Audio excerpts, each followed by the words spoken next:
आज म हजुरहरूलाई बागमती प्रदेश सरकारले चाहिँ ब्लू बुकको चाहिँ अब ब्लू बुक भन्ने झन्झट हुँदैन, क्युआर कोड लिने मेकानिजम चाहिँ हाम्रो यो bagmati.gov.np बाट बनाएको रहेछ। मैले चाहिँ आज ब्लू बुकको क्युआर लिनको लागि चाहिँ आज अनलाइन एप्लिकेसन भर्दैछु।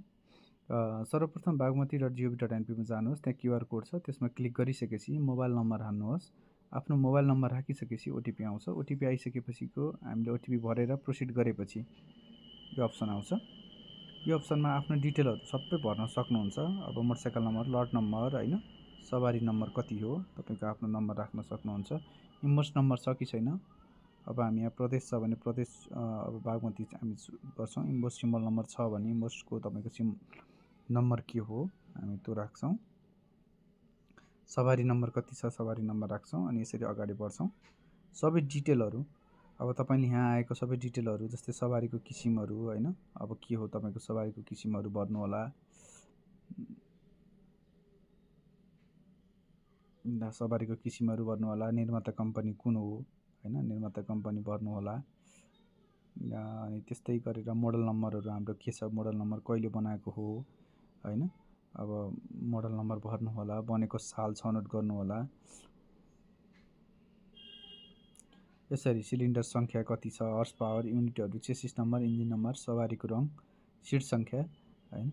अब त्यस्तै गरेर हामीले प्रज्ञापन पत्र मिति, ब्लू बुक नम्बर अनि त्यसपछि यहाँबाट दर्ता मिति, तौल छ भने तौलहरू, नवीकरणको मितिहरू र सवारी धनीको फोटो, यी सबै डिटेलहरू भरेर पेस्ट गर्नुहोला।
यस्तै यस्तै इन्फर्मेसन भिडियो हेर्नको लागि चाहिँ मेरो युट्युब च्यानललाई पनि लाइक, सब्सक्राइब गर्नुहोला। हस्, धन्यवाद।